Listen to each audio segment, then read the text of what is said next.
The Life and Adventures of Santa Claus. Part 2. Claus discovers the world of humans. Little Claus slowly grew up in the embrace of magical Forest of Burzee. Nestle taught him his first words and his first steps. Every day was filled with laughter, discovery and peace. His thoughts were as pure as the morning dew, for he grew up among the nymphs, beings who knew no evil. Their hearts were full of love, and it was from this love that the heart of little Claus was formed. The boy befriended all the immortals and learned to understand their laws. He never harmed a single flower in the forest, so that the reels would not be saddened. He never disturbed any animal, so that the newts would not be angered. For Claus, the forest was his entire world. He had no idea that there were millions of people in the world living their happy or less happy lives. Years passed quickly in Burzee, for the nymphs had no need to measure time. Even centuries did not change these gentle beings. They remained the same, immortal and unchanged. Claus, on the other hand, as a mortal, grew day by day. His strong legs carried him deep into the Forest of Burzee, where he gathered nuts, berries, and various sweet roots. Nestle gladly accompanied him on his forest wanderings, explaining along the way all the secrets of the forest and the habits of its creatures. The little mortal was considered a special guest, protected by Queen Zerlin and her nymphs, and favored by the Great Aak himself. One day, the master of the forest, Aak, returned to Burzee after visiting all his forests around the world. When he stepped onto the meadow where the queen and the nymphs had gathered, he called for the child that he had allowed Nestle to adopt. Aak said to Claus, "Say goodbye to Nestle for a while. You will come with me on a journey across the world." This offer delighted Claus. He knew well what an honor it was to be the companion of the master of the forests. But for the first time in her life, Nestle cried, as if she could not bear that Claus was leaving. "Place your hand on my belt," Aak continued, "and hold on tightly. Now we will fly around the world and see many places where humans live." Claus gripped Aak's belt firmly, and suddenly the vast forest of Burzee began to disappear beneath their feet, and they found themselves high above it. Soon towers and buildings of various shapes and colors appeared beneath them.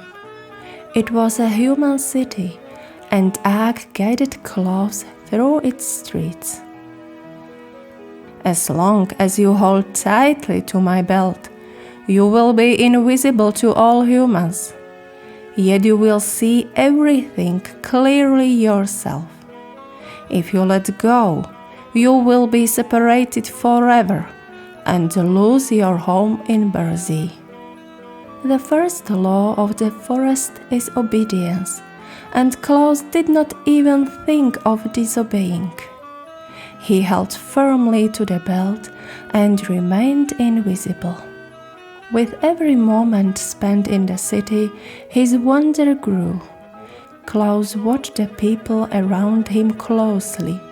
He noticed sadness hidden in some faces, but also laughter and carefree joy on others.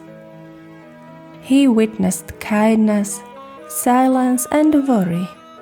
He saw much that filled him with joy, and much that saddened him. Yet the greatest attention Claus gave was to the children. Some wore beautiful clothes, others only simple garments, and instead of toys, they played with pebbles on dusty streets. And yet Claus noticed something remarkable. The children of wealthy parents did not smile any more than those playing in the dust. "Childhood is the happiest time in a person's life," Aak said, as if reading Claus's thoughts. "In these years, little beings are still free from the worries of the world." "Tell me," Claus asked softly, "why don't all children share the same fate?" "Because they are born in cottages and in palaces," Aak replied. "A child's destiny is shaped by the wealth of their parents. Some are carefully cared for, dressed in silk and fine clothes. Others are neglected and covered in rags. And yet they all seem equally beautiful and sweet," Claus said thoughtfully. Day after day they traveled across the world. Aak spoke only rarely, while Claus held tightly to the belt and learned to observe the lives of humans. Finally, they returned to the old, great Forest of Burzee, where the master of the forest lay clothed in a circle of nymphs. There, the beautiful Nessil awaited him with eager anticipation. The face of Great Aak was calm and composed, but Claus's face already bore the marks of deep contemplation. Nessil quietly sighed as she noticed the change in him. Her Claus, always cheerful and full of laughter, was beginning to change. She realized that after this journey with the Master of Forests, he would never be the same boy as before. The boy slowly stood up and said, "I was unaware until Great Aak showed me who I truly am. When I looked at humans, I understood that each of them has a purpose, to leave the world a little better than they found it. I belong to humans, and their fate is my fate as well. For your kind care of the helpless child you took in, and for the beautiful years of my childhood, I will be forever grateful. But now I must leave you and set out on my own path, the path that humans walk." "What will you do?" asked the queen seriously. "I will care for human children and try to make them happy," he replied. "Just as your kind care for the helpless baby brought me strength and joy, it is only fair that I dedicate my life to bringing happiness to other children." "Did I say that correctly, Master?" "You said it correctly," Aak nodded. Rising to his feet, he continued. "Only one thing we must not forget. Since you were adopted as a child of the forest and a companion of the nymphs, you have gained a uniqueness that forever sets you apart from your kind. When you go into the world of humans, you will retain the protection of the forest, and the power you now have will remain to aid you in your tasks. In any need you may call upon the nymphs Ryls, nooks, and fairies. They will gladly help you. I, the master of the forests, have spoken, and my word is law." Claus looked at Aak with grateful eyes. "That will make me strong among humans," he said. "Protected by these kind friends, I can make thousands of children happy."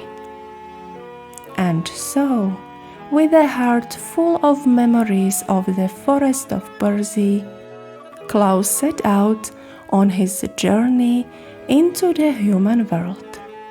He did not know what awaited him. He only knew that he wanted to help, to bring goodness, and to spread joy. Where will he live now? Will he find friends among humans? And what will happen when he discovers that the world of humans is not always as kind as the magical forest? You will find out all of this in the next part of the story of the life and adventures of Santa Claus. Until then, your Panda Millie says goodbye.